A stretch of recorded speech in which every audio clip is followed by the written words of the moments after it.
आध्यात्मिक पथ की कहानी सुनने वाले सभी श्रोतागणों को जय श्री राधे, जय श्री कृष्णा। एक बार देवर्षि नारद के मन में आया कि भगवान के पास बहुत महल आदि हैं, एक आध हमको भी दे दे तो यही आराम से टिक जाए, नहीं तो इधर उधर घूमते रहना पड़ता है। भगवान ने द्वारिका में बहुत महल थे।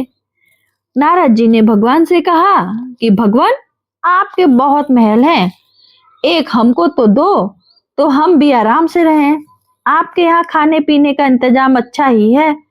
भगवान ने सोचा कि यह मेरा भक्त है, विरक्त सन्यासी है, अगर यह कहीं राजसी ठाट में रहने लगा तो थोड़े दिन में ही इसकी सारी विरक्ति भक्ति निकल जाएगी।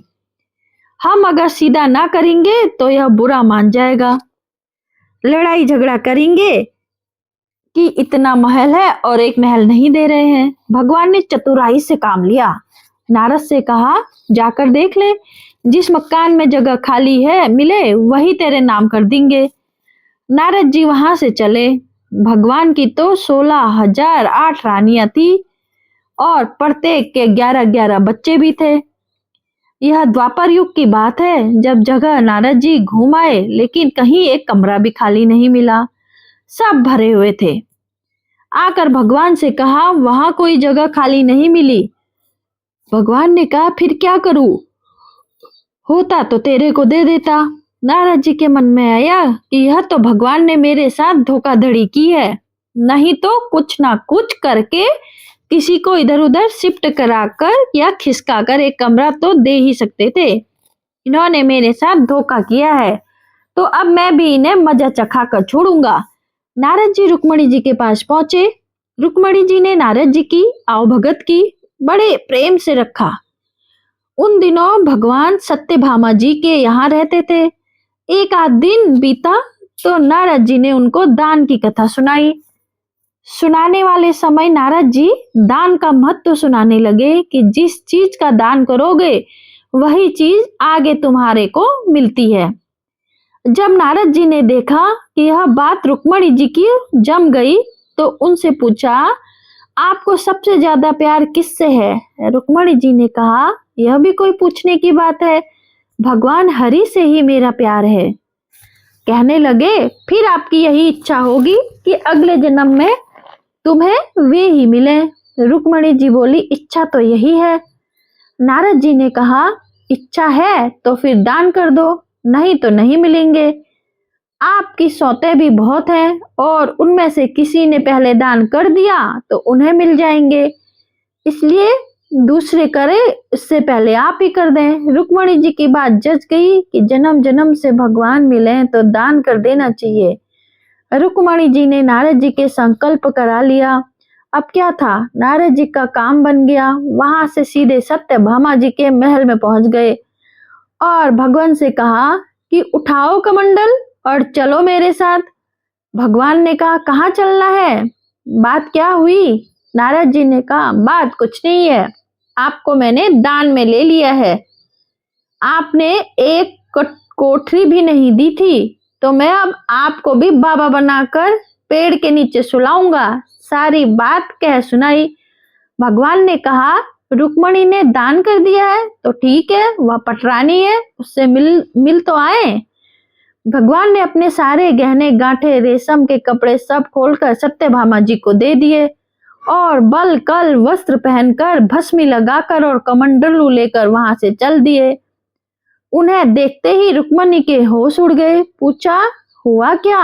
भगवान ने कहा, पता नहीं, नारद कहता है कि तुमने मेरे को दान में दे दिया। रुक्मणी ने कहा, लेकिन वे कपड़े गहने कहाँ गए? उत्तम केसर को छोड़कर यह भस्मी क्यों लगा ली? भगवान ने कहा, जब दान दे दिया तो अब मैं उसका हो गया, इसलिए अब वे ठाट बाट नहीं चलेंगे, अब तो अपने भी बाबा जी होकर जा रहे हैं। रुक्मणी ने कहा, मैंने इसलिए थोड़े ही दिया था कि ये ले जाएं। भगवान ने कहा, और काहे के लिए दिया था? इसलिए दिया जाता है कि जिसको दो वह ले जाए। अब रुक्मणी को होश आया कि वह तो गड़बड़ मामला हो गया। रुक्मणी ने कहा, नारद जी, यह आपने तो मेरे से पहले नहीं कहा, अगले जन्म में तो मिलेंगे सो मिलेंगे, अब तो हाथ से ही खो रहे हैं। नारद जी ने कहा, अब तो जो हो गया सो हो गया, अब मैं ले जाऊंगा। रुक्मणी जी बहुत रोने लगी। तब तो हल्ला गुल्ला मचा और सब रानियां भी वहां इकट्ठी हो गई। सत्यभामा, जामवंती सब समझदार थी। उन्होंने कहा, भगवान एक रुक्मणी के पति थोड़ी ही है, इसलिए रुक्मणी को सर्वथा दान करने का अधिकार नहीं हो सकता। हम लोगों का भी अधिकार है। नारद जी सोचा, यह तो घपला हो गया। कहने लगे, क्या भगवान के टुकड़े कराओगी? तब तो 16,108 हिस्से होंगे। रानियों ने कहा, नारद जी कुछ ढंग की बात करो। नारद जी ने विचार किया कि अपने को तो महल ही चाहिए था और यह दे ही नहीं रहे हैं। अब मौका ठीक है, समझौते पर बात आ रही है। नारद जी ने कहा, भगवान का जितना वजन है उतने का तुला दान कर देने से भी दान मान मिल जाता है। तुला दान से देह का दान माना जाता है, इसलिए भगवान के वजन का सोना हीरा पन्ना दे दो।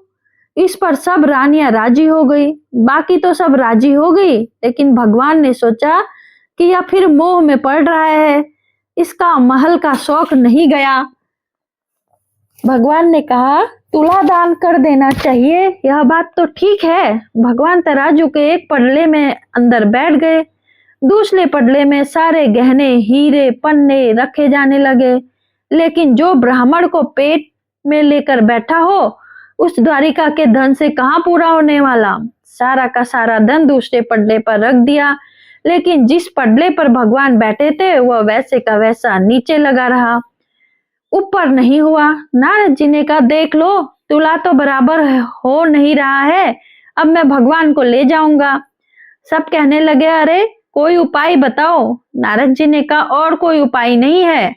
अन्य सब लोगों ने भी अपने अपने हीरे पन्ने डाल दिए, लेकिन उसने क्या होना था, वे तो त्रिलोकी का भार लेकर बैठे थे। नारद जी ने सोचा, अपने को अच्छा चेला मिल गया है, बढ़िया काम हो गया है। उधर औरतें सब चीख रही थी। नारद जी प्रसन्नता के मारे इधर उधर टहलने लगे। भगवान ने धीरे से रुक्मणी को बुलाया। रुक्मणी से कहा, कुछ तो ढंग निकालिए, आप इतना भार लेकर बैठ गए हैं, हम लोगों का क्या हाल होगा। भगवान ने कहा है, यह सब हीरे पन्ने निकाल लो, नहीं तो बाबा जी मान नहीं रहे हैं। यह सब मिलाकर तुलसी का एक पत्ता और सोने का एक छोटा सा टुकड़ा रख दो तो तुम लोगों का काम हो जाएगा। रुक्मणी ने सबसे कहा कि यह नहीं हो रहा है, तो सब सामान हटाओ। सारा सामान हटा दिया गया और एक छोटे से सोने के पत्रे पर तुलसी का पत्ता रख गया, तो भगवान के वजन के बराबर हो गया। सबने नारद जी से कहा, ले जाओ तुला दान। नारद जी ने खूब हिला डुला कर देखा कि कहीं कोई डंडी तो नहीं मार रहा है। नारद जी ने कहा, इन्होंने फिर धोखा दिया है, फिर जहां के तहां यह लेकर क्या करूंगा। उन्होंने कहा, भगवान यह आप अच्छा नहीं कर रहे हैं, केवल घर वालियों की बात सुनते हैं, मेरी तरफ देखो। भगवान ने कहा, तेरी तरफ क्या देखूं, तू सारे संसार के स्वरूप को समझकर फिर मोह के रास्ते पे जाना चाह रहा है, तो तेरी क्या बात सुनूं। तब नारद जी ने समझ लिया कि भगवान ने जो किया सो ठीक किया।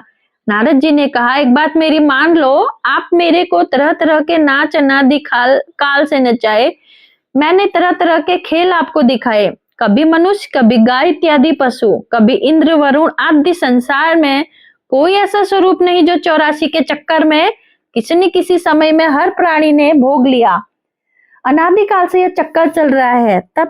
तब सबसे सरल से आपको खेल दिखाया, आप मेरे को ले जाते रहे और मैं खेल करता रहा। अगर आपको मेरा कोई खेल पसंद आ गया हो तो आप राजा की जगह पर हैं और मैं ब्राह्मण, तो मेरे को कुछ इनाम देना चाहिए।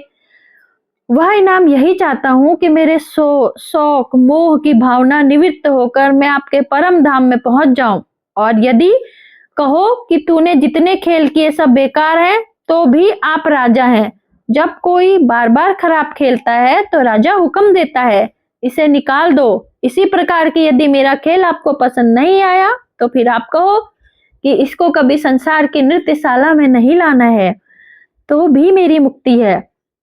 भगवान बड़े प्रसन्न होकर तराजू से उठे और नारद जी को छाती से लगा कर कहा, तेरी मुक्ति तो निश्चित है। जय श्री राधे, जय श्री